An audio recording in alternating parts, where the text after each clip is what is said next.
Buenos días al equipo de Retina.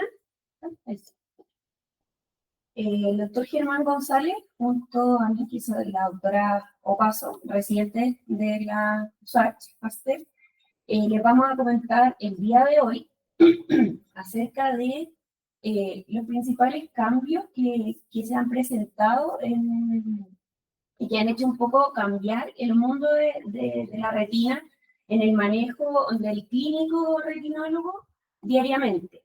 Es básicamente un compilado un poco de lo que más adelante en las diferentes secciones vamos a ir desarrollando en más profundidad. Pero esto da una aproximación de una hoja de ruta de lo que también se va a llevar a cabo durante el resto del año. Entonces, como les mencionaba la semana pasada, vamos a ir evaluando y analizando las diferentes temáticas que desarrolló la Academia Americana el año pasado con el objetivo de estar con una puesta al día en los últimos adelantos y las últimas conductas que se han tomado en el mundo de la retina. Ok, bueno, tal como ha dicho la doctora Opaso, la idea es poder revisar un poquito más en detalle y sacar los tips que nos parecen más importantes, porque obviamente en la presentación de la academia es todo muy rápido, más encima en inglés, por lo tanto muchas cosas quedan como ocultas en presentaciones o en slides con mucha información. Entonces hay que en el fondo separar la paja del trigo y tratar de mostrarle a ustedes, después de una revisión así bien consensuada, lo que nos parecen que son avances. A veces hay bastante y a veces no tanto. Hoy día, what has changed in the world of retina, update on the treatment of... ¿Quieres que hable de eso? Entonces, y tú hablas de ya. Son 4 temas los que habían en este capítulo, lo que ha cambiado en el mundo de la retina. Uno era la retinopatía, el edema macular diabético, el tratamiento del edema macular diabético. El otro era el tratamiento de la retinopatía diabética no proliferativa. ¿Qué cosas hay que se han aceptado por la Academia Americana, por la FDA? Está qué es lo que ha cambiado también en el tratamiento de la degeneración macular. Y por último, donde yo creo que hay más cambios, porque son bastante impactantes, en el tratamiento de los tumores. Así que espero que esté Eduardo ahí para que nos pueda hacer después un comentario. Bueno, el primer tema entonces es qué es lo que ha cambiado en el mundo del tratamiento de la degeneración macular. Bueno, como todos sabemos, hay 6 drogas en este minuto, y a lo que se llega después de revisar todo es que todas tienen los mismos resultados visuales después de revisar. O sea, en términos de visión, si uno se atañe estrictamente a los protocolos, no hay diferencia en la agudeza visual. Por lo tanto, ese no sería un tema. Entonces, ¿cuál sería la ventaja de usar una u otra droga? Entonces, en primer lugar, que algunas drogas parecen tener mayor habilidad para reducir o eliminar el fluido. Y ahí no sale en el diapositivo, pero se cree, hay estimaciones que es el faricimab, o sea, el babismo, que tendría el mayor poder para reducir o eliminar el líquido. Y lo otro importante sería obviamente la durabilidad de la droga. Y esto es muy importante para los pacientes, para los médicos y para las instituciones, por supuesto, porque la carga de tratamiento cuando son drogas que hay que estarlas inyectando mensuales, bimensuales, es bastante grande. Ahora sigamos. Este estudio, en el fondo, nos demuestra algo que personalmente yo que estoy usando mucho babismo ya me había dado cuenta en la práctica. Es decir, los pacientes, incluso aunque uno se ciña estrictamente los protocolos, muchos no duran 4 meses, como es. O sea, uno usa una dosis de carga de 4 meses y posteriormente se había dicho que se podía ir cada 4 meses, pero no es así. Y este estudio, tanto el TENAYA como el Lucerne, lo demuestran, es decir, solamente un 45% de los pacientes aproximadamente pueden durar 4 meses. Y un 80% dura 12 semanas, o sea, 3 meses. Y eso, como digo, yo lo había visto y estaba controlando a los pacientes de todas maneras cada 3 meses, después de la dosis de carga. Eso me pareció novedoso porque era una sospecha y acá está confirmado en esto. La siguiente. ¿Qué todavía se necesita saber? La verdadera durabilidad del faricimab y de la aflibercept HD, que todavía no lo tenemos, pero que podría ser una muy buena alternativa si es que la dosis de carga pudiera ser 3 inyecciones en vez de 4. En los estudios que se hicieron, la dosis de carga de la aflibercept lo hacían con 4 inyecciones.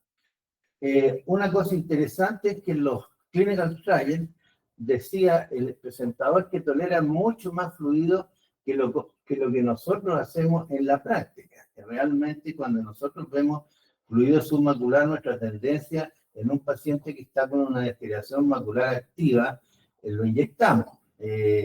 Tiene que ser una situación muy permanente en el tiempo para que nosotros, digamos, vamos a observar un paciente con líquido subretinal.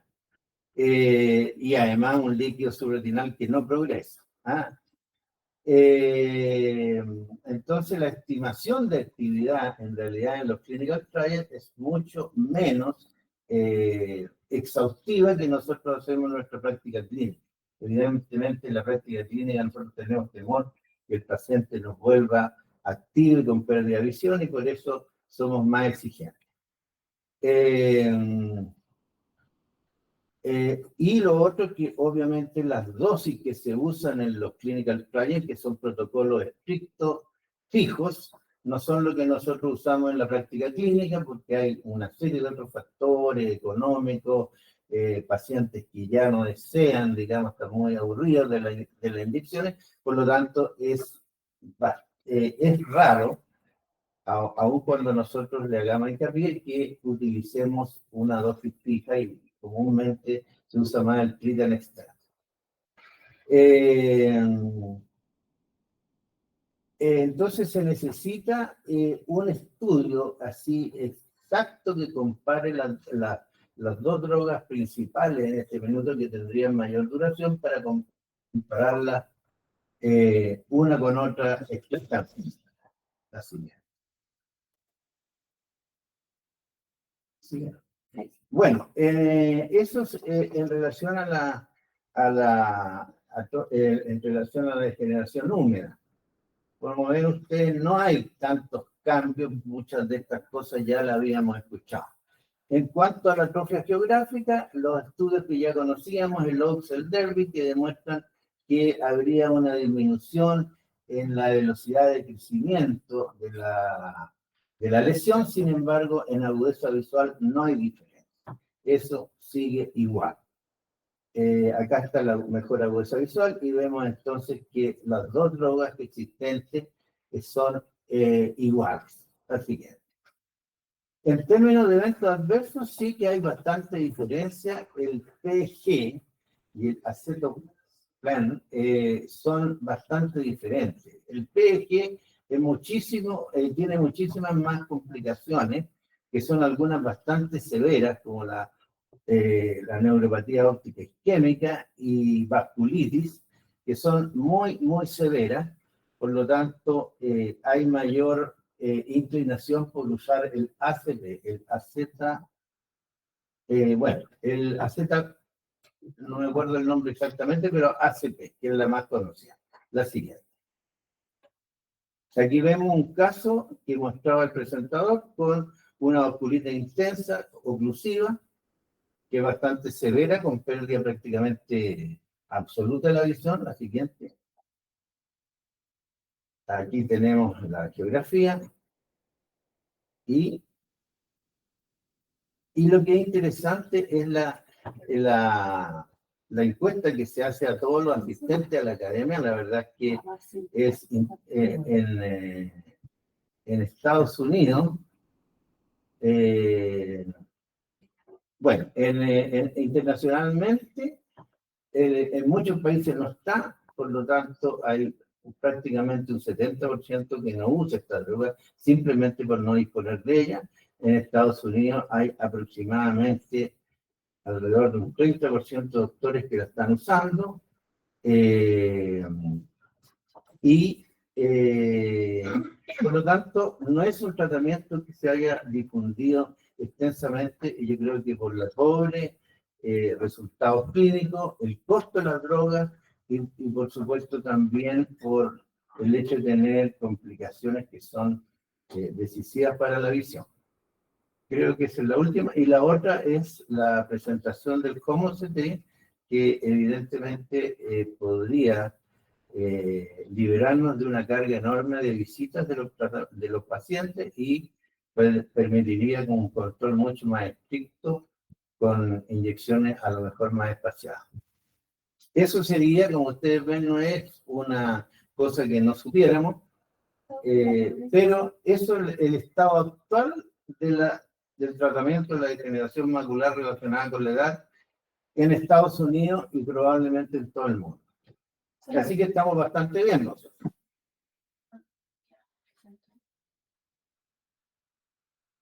¿Ese lo presentaste? No. Sí. Yo. Las otras dos últimas las presento. Ah, ya. Bueno, el tratamiento en la otra es el tratamiento de la retinopatía diabética no proliferativa. Esto también es algo que ya aprobó la FDA, de poder tratar con drogas antiangiogénicas a los pacientes que tienen retinopatía diabética no proliferativa. Como sabemos, en la práctica clínica nuestra, si un paciente no tiene edema macular y no tiene pérdida visual, nosotros no vamos a tratar a esos pacientes. Ya. Entonces, acá se ve que usando antiangiogénicos en casos de severidad moderada, ya voy a poner dos fotos, que es lo que es retinopatía diabética no proliferante leve y la que se considera, según la etapa del ETDRS, no proliferante moderada, porque todos sabemos que en la severa ya podríamos estar usando el tratamiento de panfotocoagulación. Sin embargo, en las no proliferantes moderadas o leves, nosotros teníamos una conducta expectante. ¿Qué es lo que hace la mayoría de la gente internacionalmente igual?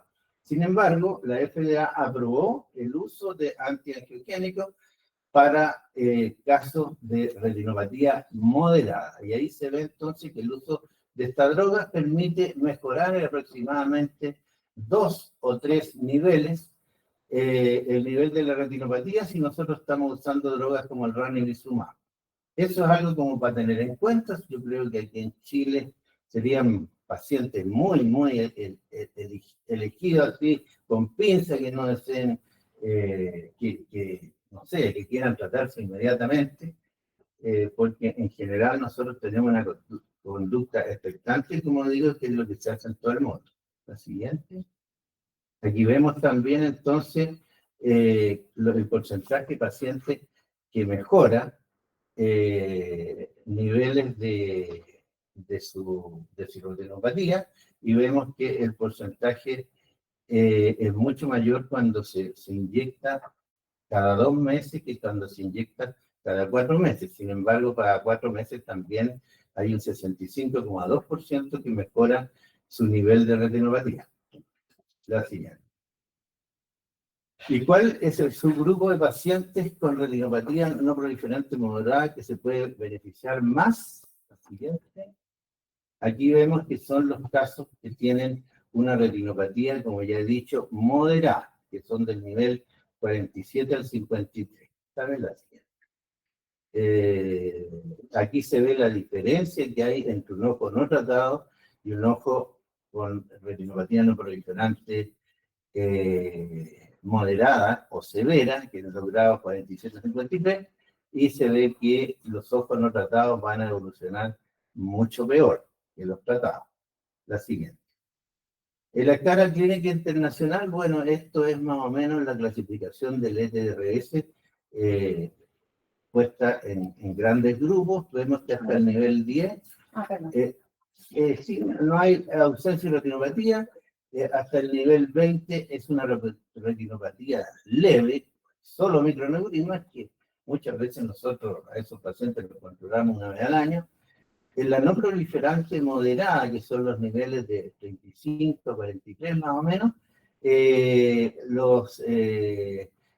hay mucho más microneurisma y una retinopatía no proliferante severa. Es menos que una retinopatía evidentemente diabética no proliferativa severa. Y la no proliferante severa, ya sabemos todos que son la regla del 4-2-1. 4 son hemorragia abundante en 4 cuadrantes, 2 sería arrosariamiento venoso en 2 cuadrantes y 1 serían los IRMA al menos en un cuadrante. La siguiente. Esto es más o menos lo mismo, que puse dos diapositivas, esto lo que fuera de las presentaciones. Y la siguiente, y esto es más o menos para indicar lo que sería una retinopatía diabética leve, en que hay muy pocas lesiones. Y la siguiente, que no se ve muy clara en realidad. No, esta es la leve, la puse al revés, en que se supone que donde están las flechas hay digamos, microneurisma, y acá donde están las flechas habrían algunas manchas algodonosas, exudado y algunas pequeñas hemorragias. Por lo tanto, esta es la segunda moderada y la primera leve. Por lo tanto, ahí en la moderada estaría indicado el tratamiento para mejorar algunos niveles de la retinopatía diabética. Creo que eso es todo. Exacto. Como ven ustedes, no hay tanto adelanto, y lo que hacemos acá está bastante ajustado a lo que se hace en el mundo. Así que yo diría que es bastante halagador el hecho de que estemos bastante al día. Respecto de la actualización en el tratamiento del edema macular diabético, sabemos que el edema macular es de característica diabética, es un edema central que tiene una importancia visual, por eso lo consideramos en el fondo. Va a resultar de una permeabilidad vascular anormal o alterada, y es una de las causas más comunes de pérdida de agudeza visual moderada en pacientes con diabetes. Acá vemos el protocolo T del DRCR, en donde se va evaluando la respuesta que tiene el aflibercept, bevacizumab y ranibizumab en pacientes con agudezas visuales iniciales, y se categoriza de acuerdo a ello. ¿Ya? Si tiene una agudeza visual 20-32 a 20-40 versus 20-50 o peor. Este seguimiento fue de 2 años y se demostró que los pacientes que tenían una mejor visión obtuvieron los mismos resultados con cualquiera de los antiangiogénicos. O sea, lo que, como no sé si mnemotecnia, pero yo me acordaba que el protocolo T era de todos. O sea, en visión mejor, todos funcionaban, ¿ya? Ahora bien, los pacientes que tienen agudeza visual 20-50 o peor, el aflibercept era superior a los otros 2 medicamentos, ¿ya? Con una agudeza visual superior.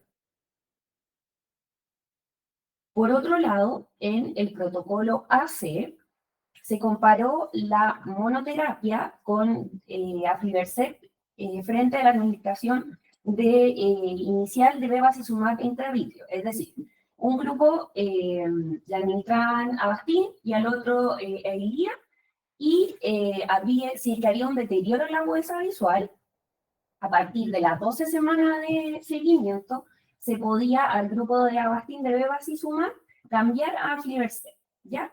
En general, el cambio era cuando había deterioro de la agudeza visual mejor corregida. Y en este caso, en este protocolo, no hubo diferencia significativa en los 2 años de seguimiento en las diferentes cohortes, ¿ya?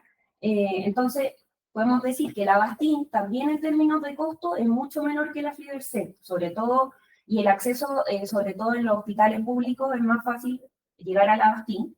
Entonces, pudiese ser una opción en este tipo de pacientes. Ahora, el protocolo B de buena visión, ¿ya? Se evaluaron 3 estrategias de tratamiento en pacientes con visión 20/25 o mejor y edema macular diabético, ¿ya? Los grupos eran Aflibercept versus, con una frecuencia de hasta 4 semanas, terapia láser focal o en rejilla, con Aflibercept diferido y observación y Aflibercept diferido solo en caso de disminución de la agudeza visual. A los 2 años no se observó diferencia estadísticamente significativa. Ahí vemos que hay un 86% de Aflibercept, 84% del láser y 86% de la observación en lo que respecta a la agudeza visual. ¿Ya? También se concluyó que la observación puede ser una estrategia inicial razonable para pacientes que tienen edema macular diabético y tienen buena visión, ¿ya? Solo hasta que empeore la agudeza visual. Entonces, acá, como a modo de resumen, y esta es como la perla que yo les podría dar de esta charla, primero que todo, el protocolo I nos indica que la terapia anti-VEGF es la primera línea para la mayoría de los pacientes diabéticos que tienen edema macular diabético con afectación central. ¿Ya? El enfoque del tratamiento está principalmente dado o se puede guiar por la agudeza basal inicial o inicial o basal. Entonces, acá lo podemos agrupar en que si el paciente tiene una agudeza visual de 20/50 o peor, según el protocolo T, Aflibercept es superior a bevacizumab. Según el protocolo AC, el bevacizumab se podría administrar primero y luego el Aflibercept según sea necesario. Ya según sea necesario es en relación al deterioro de la agudeza visual. ¿Y por qué? Porque los resultados en términos de agudeza visual son similares. O sea, no son diferentes estadísticamente. En agudezas visuales, entre 20/32 y 20/40, no, el protocolo T nos menciona, que es de todos, que el Aflibercept, bevacizumab y ranibizumab tienen resultados similares. Mientras que en pacientes que tienen una agudeza visual mejor, de 20/25 o más, el protocolo B, de bueno, es que nosotros podemos realizar la observación inicial y administrar anti-VEGF cuando se produzca un deterioro en la agudeza visual. Y siempre lo más importante es el seguimiento de estos pacientes para poder llegar a tiempo y tratarlos adecuadamente. También existen otros protocolos, que no es el caso de esta charla, que en donde todavía los corticoides y el láser macular tienen un papel en algunos ojos con edema macular. Y finalmente, les voy a hablar un poquito de la actualización en el tratamiento de los tumores, ¿ya? En donde se van indicando diferentes avances en el último tiempo. Ya, en este caso, el avance 1 que nos menciona es que la enucleación para el tratamiento de los tumores ya es una conducta muy rara, muy poco frecuente, porque lo ideal es preservar la vida y preservar, obviamente, la vida primero y después tratar de preservar la anatomía del globo ocular y finalmente la visión del paciente. En los retinoblastomas, vemos acá en la figura que las tasas asociadas a enucleación han ido disminuyendo con el paso de los años, por ejemplo, en el retinoblastoma, con la quimioterapia intraarterial o intravítrea, que ha permitido una mejor pronóstico y sobrevida de los pacientes. Por otro lado, en el melanoma ovial, el gol estándar actualmente es la ablación de los tumores pequeños y también la radioterapia asociada a anti-VEGF. También vemos que acá la enucleación era el tratamiento más indicado hasta finales de los 80, después la radioterapia hasta los 2000, mediados de los 2000, pero sigue existiendo controversia en torno a en qué momento del tratamiento tenemos que actuar y cuándo va a impactar en el fondo en la mortalidad asociada al melanoma, los tratamientos que nosotros podamos realizar.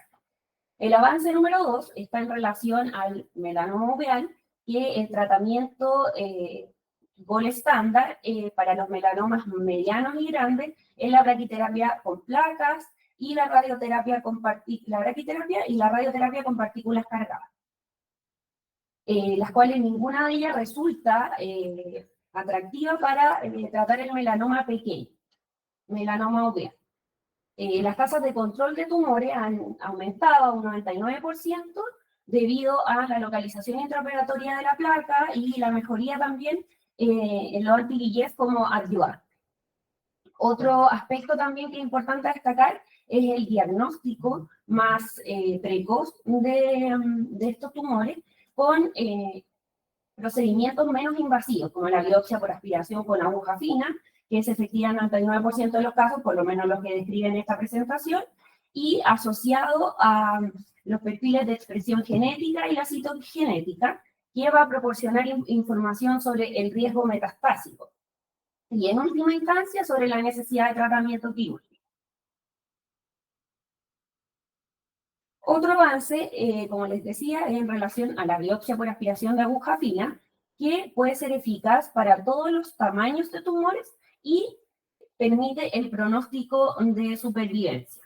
Ya esta PAF en el fondo con calibre 25 y está recomendada para todos los tumores, como les mencionaba. Acá vemos un cuadro que, en relación al melanoma uveal y el control de tumores oculares relacionados con el tratamiento a 5 años, según esta clasificación GEP, ya que tiene que ver también con la expresión, con la citogenética, o sea, con la perfiles de expresión genética, perdón. Y vemos que los tumores medianos y grandes, ahí esta clasificación, se encuentra en ese porcentaje libre de metástasis a los 5 años, ¿ya? Que es un porcentaje igual bastante alto, pero ya la clase 2 son tumores que son más grandes y la metástasis, el porcentaje es mucho mayor. En relación a los tumores pequeños de todas las clases, la ablación mínimamente invasiva de cirugía vitreoretinal y los perfiles de expresión genética como terapia primaria nos ayudan al control local del tumor de aproximadamente un 99% a los 5 años, libre de metástasis.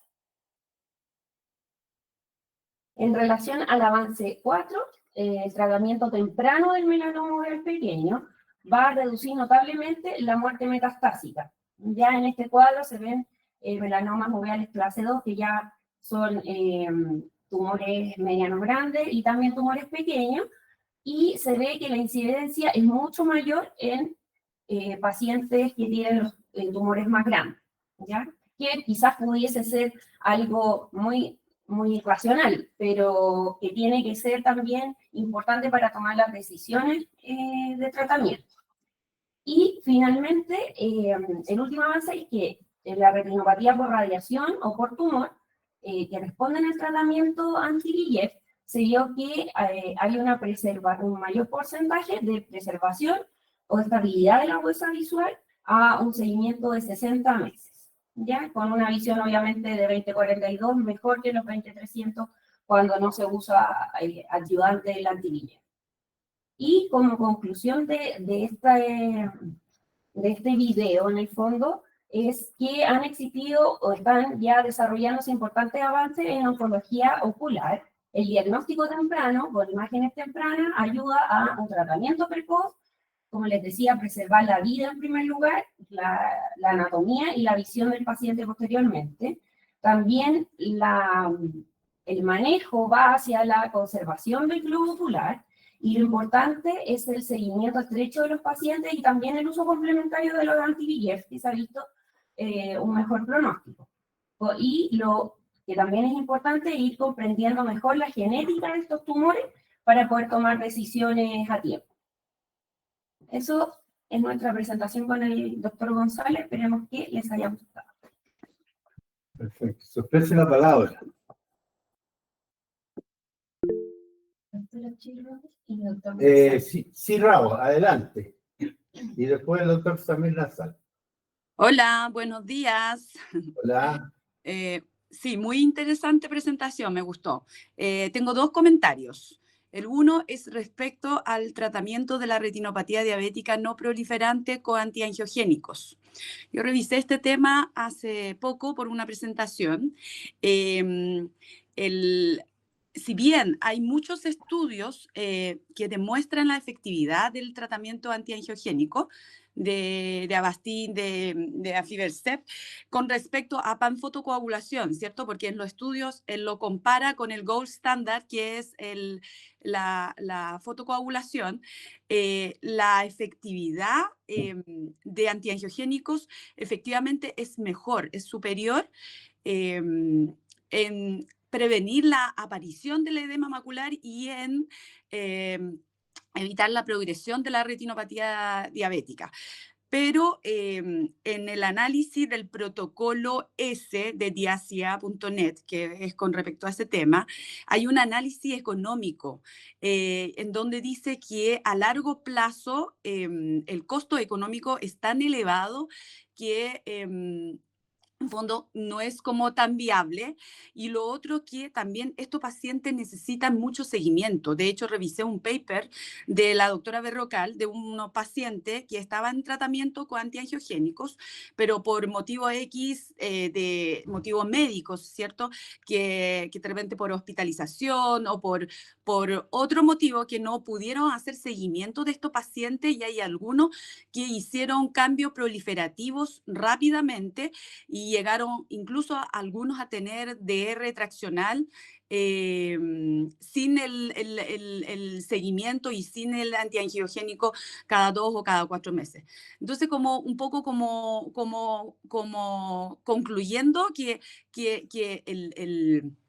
¿cómo se llama? El panfotocoagulación sigue siendo como un poco gold standard. Se puede utilizar antiangiogénicos siempre que uno pueda hacer un seguimiento muy cercano a estos pacientes. Eso.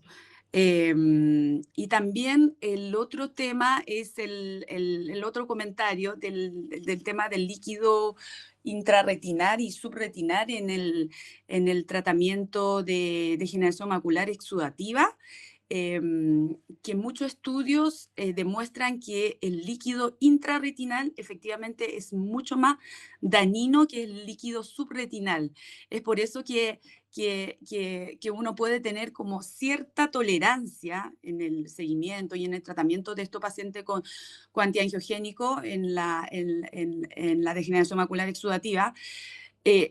No hay que tener ninguna tolerancia hacia el líquido intrarretinal. Cuando uno ve esos líquidos hay que tratar inmediatamente porque es muy dañino. En cambio, en el líquido subretinal, si hay una capita muy fina y que no progresa en el tiempo, sí se podría eventualmente dejar sin afectar la agudeza visual. Incluso en algunos papers se plantea que podría ser que en ese líquido subretinal podría haber algunos factores tróficos. O sea, no hay una explicación muy clara de por qué el líquido subretinal es un poquito más como favor a la agudeza visual que el intrarretinal, pero lo que se plantea es eso, que podría haber algunos factores tróficos que podría estar favoreciendo a la no progresión de la enfermedad. Eso, esos dos comentarios. Comentario, sí. Samir Nazal, adelante, y después Andrea Quebeque. ¿Samir? Ahora está muteado. Felicitaciones, muy buena la presentación, muy buen resumen de los avances que había ahí en la última academia. Justamente yo quería tocar el punto que tocó la GI al final. Hace como 4 años hay una publicación en la cual está Sarraf ¿cómo se llama?, como autor principal, en el cual toman una serie de pacientes que tienen degeneración macular y que tienen líquido subretinal. Hay varios tipos de líquido subretinal, o lo clasifican en varios tipos de líquido subretinal, aquellos que tienen líquido por sobre por un DEP grande que después colapsa en las esquinas inferiores de un DEP, y yo no recuerdo bien, había un par de categorías más, ¿no? Que había líquido subretinal y en los cuales hacían una investigación exhaustiva, clínica y, ¿cómo se llama?, con los elementos angiográficos, qué sé yo, de OCT, de OCTA disponibles, eh, y concluían que esos pacientes no tenían, ¿cómo se llama?, una degeneración macular húmeda, en el sentido de que el líquido proviniera de una membrana neovascular, que es lo que en el fondo lo que nosotros tratamos con los anti-VEGF, el hacer desaparecer la membrana, que deje de estar filtrando el líquido que aparece en las imágenes o subretinal o intrarretinal. Y demostraron que no había mucha diferencia. El asunto está en que nosotros no tenemos elementos, ¿cómo se llama?, certeros, como para decir, este líquido proviene de una alteración del epitelio pigmentario o proviene de una filtración secundaria a una neovascularización. No tenemos los elementos, cada vez hay más elementos, ¿no es verdad? Cada vez tenemos mayor tecnología como para averiguar si existe físicamente, existe, ¿cómo se llama?, etiológicamente una membrana neovascular o no existe, pero no estamos seguros de eso. Y pareciera que lo que tendríamos que poner ojo es en lo posible, en tratar de dilucidar si hay membrana neovascular o no hay membrana neovascular. Y por lo menos ese trabajo trata de dilucidarlo, y hay un par de trabajos posteriores que no los recuerdo bien porque, bueno, no los recuerdo bien, que hablan un poquito de lo mismo. Dofi, ¿recuerda cómo se llama el autor? Sarraf está en eso, está en un clinical science. Ya. Claro, y es como se llama, es como justamente el trabajo se llama o se denomina líquido subretinal en la degeneración macular, que no es no neovascular, ¿me entiendes? Que Muy es un interesante. poco por el estilo. Yo creo que en el PubMed si pones eso, no neovascular, degeneración y líquido subretinal, qué sé yo, como buscadores, te va a aparecer de todas maneras.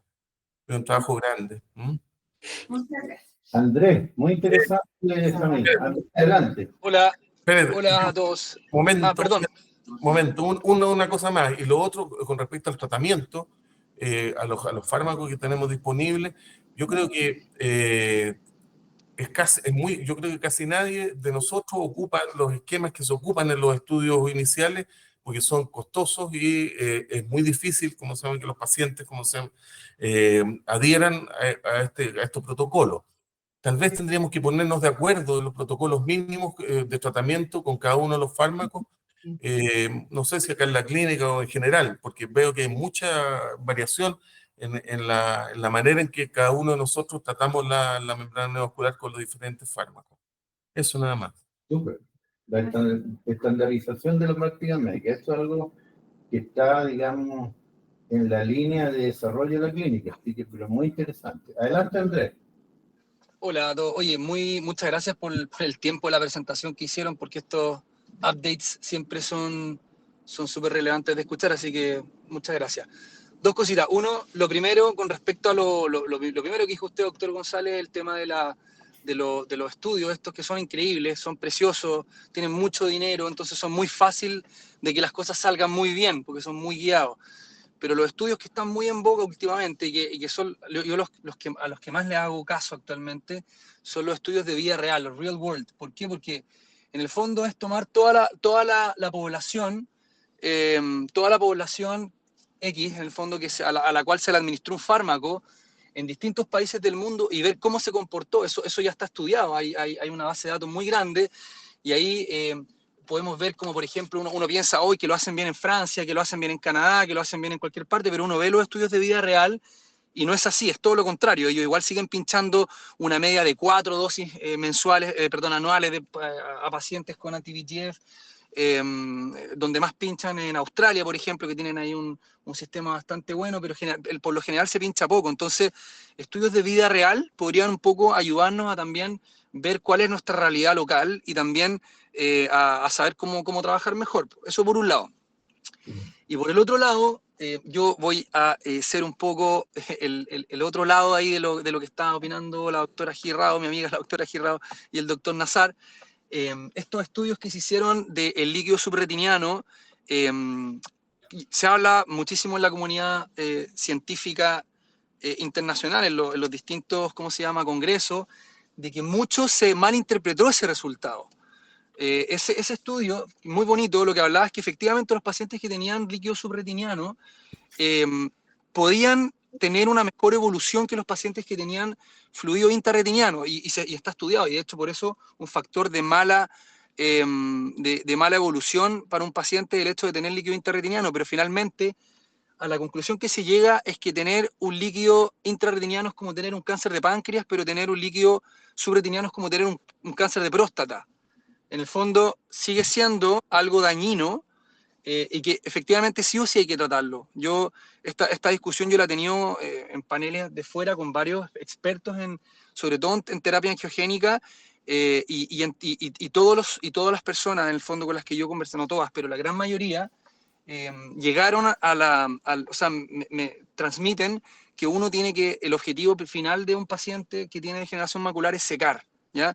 Eso, yo también, hasta hace unos años atrás, un par de años, tenía el mismo concepto, porque quedó mucho dando vuelta a eso del líquido subretiniano como algo, como un poco benigno y que podía proteger y qué sé yo, pero en la actualidad, por lo menos yo, que sería bonito revisarlo, porque es lo que la información que tengo de hace unos meses, como que no sería como el concepto como más académico y más adecuado, que en el fondo el objetivo final es generalmente intentar desecar, y que la tolerancia del líquido no sería tan buena como lo que se pensaba.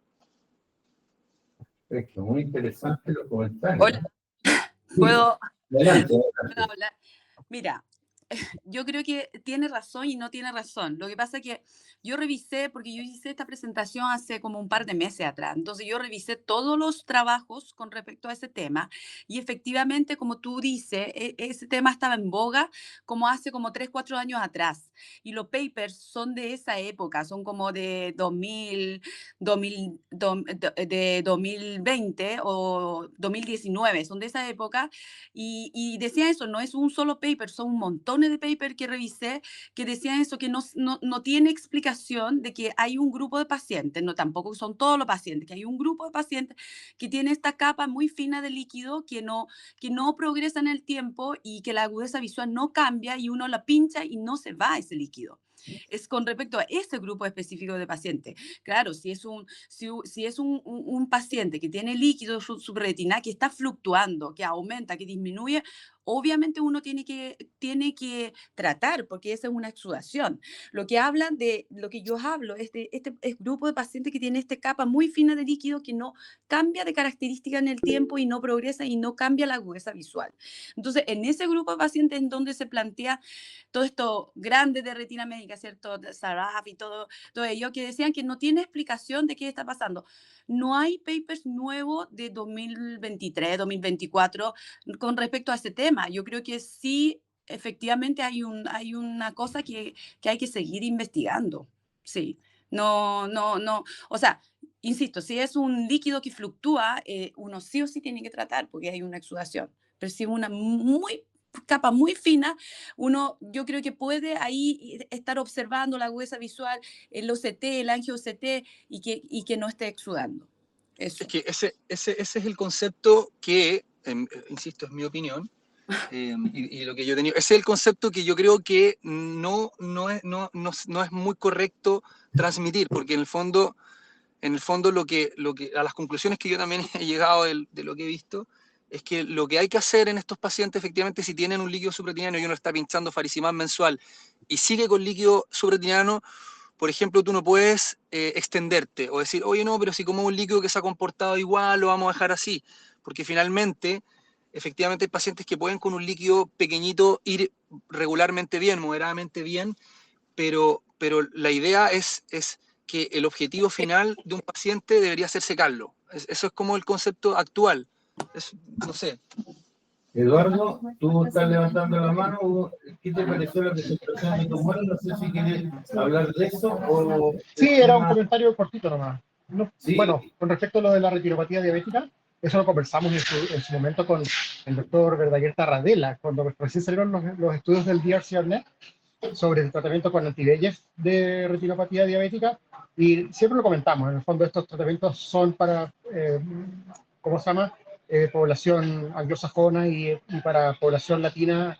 Creo que sigue siendo más prudente tratar a los pacientes con láser cuando corresponde. En el fondo son pacientes que se van a perder del seguimiento. Pero con respecto a la oncología ocular, bueno, hay que tomar como dicen los gringos, con un grain of salt estas presentaciones, porque esta la hizo el doctor Murray. Y el doctor Murray es muy de tratar a sus pacientes con melanomas, con lesiones pigmentadas pequeñas con ablación con láser, en vitrectomía. Y no todos esos pacientes son necesariamente un melanoma, y sigue estando en el fondo como tratamiento gold standard la braquiterapia y la enucleación, dependiendo de las condiciones del tumor. Y una cosa que él no comentó es el estudio del medicamento Albelzar, que es el que antes se llamaba AU011, yo creo que lo tienen que haber visto en alguna presentación, que es como un tipo de terapia fotodinámica para tumores pequeños, que en el fondo se infunde por vía supracoroidea o subretinal, y después se trata con un láser para los melanomas pequeños. Entonces el tratamiento de los melanomas pequeños es un poquito polémico, porque está primero que nada el diagnóstico del melanoma, al que hay que estar seguro, y segundo el tratamiento. Pero son, ¿cómo se llama?, alternativas interesantes que están disponibles. Oye, Eduardo, de la presentación del doctor Murray, bueno, a mí me impresionó también como que era espectacular. Yo quedé como así, ¿hasta dónde es cierto esto? Porque hay doctores que saben que son cientistas en la presentación y otros no. Yo no conozco al doctor Murray, pero... Sí, yo he hablado con él varias veces, y él es muy, bueno, él vende su producto, porque en el fondo él es el único que lo hace. No hay nadie más de toda la comunidad de oncología ocular, que hay gente que es solamente oncólogo ocular y otros que son vitreoretinólogos y oncólogos, pero de los que hacen cirugía vitreoretinal, nadie más hace estas ¿cómo se llama?, ablación. Entonces, por eso yo digo, hay que tomárselo con un poquito de prudencia. Oye, y de lo que viste, o sea, de la presentación y de tu relación o de nuestra relación con la FALC, ¿qué crees tú donde se puede avanzar en Chile, dado esta relación que tienen muchos elementos como para poder ingresarlo al armamentario terapéutico del retinoblastoma o del melanoma? ¿Por dónde ves tú un área donde se podría avanzar? Bueno, en retinoblastoma está el grupo del doctor López con Diego Sandón, que están realmente con resultados equivalentes a Estados Unidos y Canadá hace mucho tiempo. Ellos trajeron la quimioterapia intraarterial muy precozmente cuando empezó a aparecer en los estudios, y los resultados de retinoblastoma en Chile son excelentes en cuanto a preservación de globo y presentación de vida. Y en cuanto a melanoma u otros tumores, en la FALC, yo he tratado de que veamos el asunto, por ejemplo, el gamma knife, ellos no son muy no están muy pro a hacer eso, y la braquiterapia que va en su lento avance. Pero en el fondo, claro, porque requiere de harta logística. Yeah. Oye, bueno, le agradecemos a todos por su asistencia. Me ha parecido a mí en lo personal que es bueno esta forma de sacar los key points o los tips de cada presentación con calma y poder discutirlo con la experiencia de todos ustedes. Le agradezco a Fernanda también, que ha tenido estas ideas, y en la próxima sesión veríamos casos clínicos que también son bien interesantes poder discutir.